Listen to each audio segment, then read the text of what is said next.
Most cities on Earth follow a simple rule of geometry. They grow as a circle: London, Paris, Prague. When they need space, they breathe.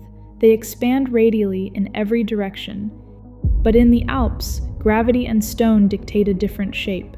Here, you don't have 360 degrees, you have two. You are trapped in a single vector, a line. While futurists dream of linear cities as a utopian breakthrough, millions of people in Europe have been living in this geographic experiment for centuries. And the data is clear. Living in a line isn't a revolution. It is a logistical, psychological, and economic cage. Today, we are dissecting the urbanism of valleys. We're looking past the postcard view to understand how the geometry of a landscape can quietly bankrupt an economy and tax the human psyche.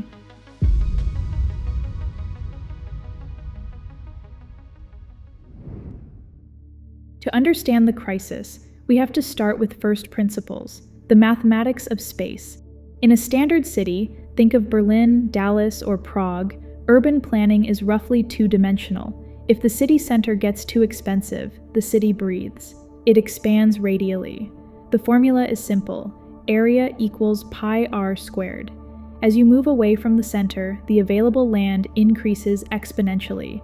You have 360 degrees of opportunity. In an Alpine valley, the rules of geometry break down. You lose the y-axis. You are trapped in a single vector. This creates what I call the squeeze effect. Look at the floor of any major Alpine valley, the Inn Valley in Austria, or the Chamonix Valley in France.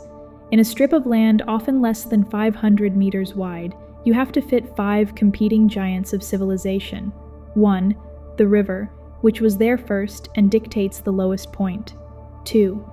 The national highway. 3. The railway line. 4. Industrial zones. 5. And finally, the people. From a developer's perspective, this is a nightmare of conflict. Every square meter is a battlefield. In a normal city, you separate functions. You put the noisy logistics park on the outskirts. But here, there are no outskirts. Over there is a 2,000-meter vertical rock face. So you build the house next to the factory, which is next to the highway, which is next to the river.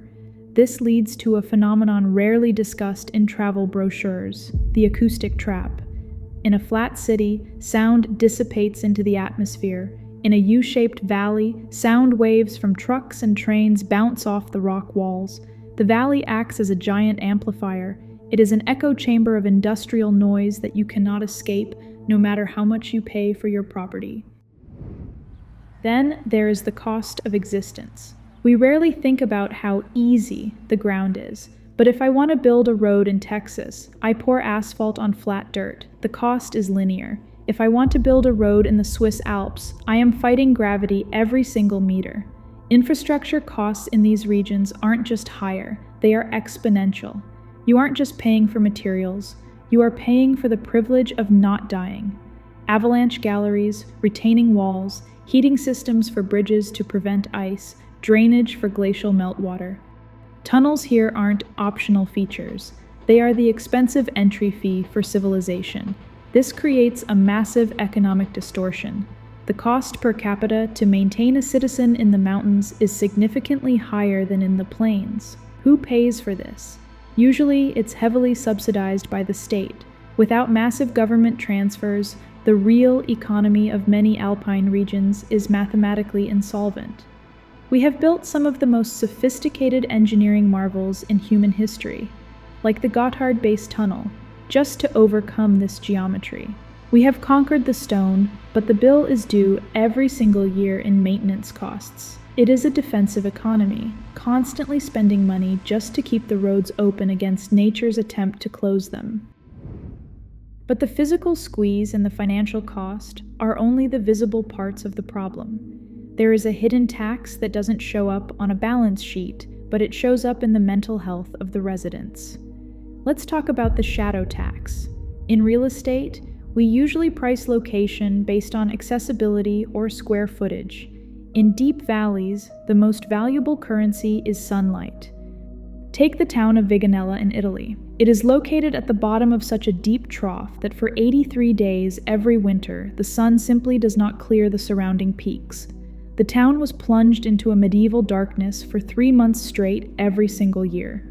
The psychological toll was measurable. Seasonal affective disorder, depression, a drop in serotonin levels. It was a public health crisis caused by architecture. In 2006, they did something desperate. They spent 100,000 euros to build a giant computer-controlled mirror on the opposing peak to reflect sunlight into the town square. It sounds like a charming story of human ingenuity, but think about the implication. When you have to engineer your own sun just to keep your serotonin levels stable, you aren't adapting to nature. You are fighting a losing battle against it. There is another reason why linear cities are flawed designs. In systems engineering, we look for single points of failure. A grid city has redundancy. If one street is blocked, you take another. Traffic flows like water around an obstacle. In a valley, there is zero redundancy. We call these kill zones.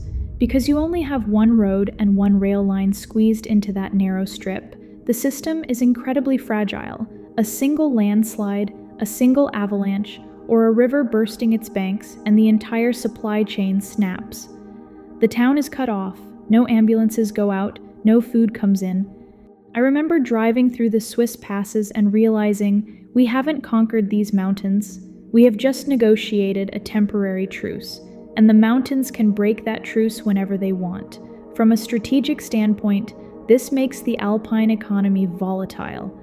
You cannot build massive, resilient industries when your only connection to the world is a single, vulnerable thread of asphalt that might be buried under snow for 3 days. So, if it's dangerous, loud, dark, and expensive, why do we build here? Why is real estate in Kitzbühel or Chamonix rivaling Manhattan? Because of the view, and that leads to the final, and perhaps saddest paradox, the cold bed crisis. Because land is so scarce, remember the squeeze effect. Locals cannot compete with global capital. The valley floor is limited. A family from the village cannot outbid a banker from Zurich, London, or New York who wants a trophy asset. The result is a demographic mutation. Over 50% of beds in some top-tier Alpine towns are cold. They are empty for 40 to 50 weeks a year. The owners visit for Christmas and maybe a week in August. The rest of the time, the shutters are closed.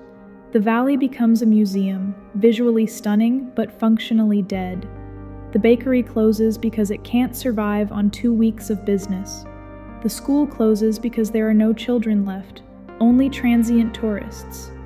This is the terminal stage of Alpine urbanism.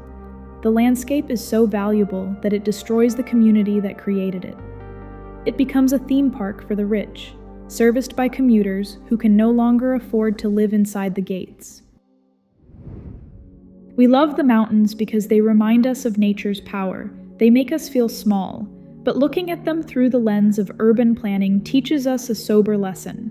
Linear cities, whether natural ones in Austria or artificial ones in Saudi Arabia, create points of friction that human beings aren't designed to handle well. We need space, we need light, we need redundancy. We need the ability to turn a corner and see something new. The Alps prove that humans can adapt to any geometry. We can tunnel through granite and we can mirror the sun, but everything has a price. So next time you drive through that breathtaking valley, look beyond the view. Look at the shadows, look at the traffic trapped in that single lane, and ask yourself, is this a paradise or is it a beautiful trap? I'm Maki. If you want to see the world through the eyes of a strategist, hit subscribe. I'll see you in the next one.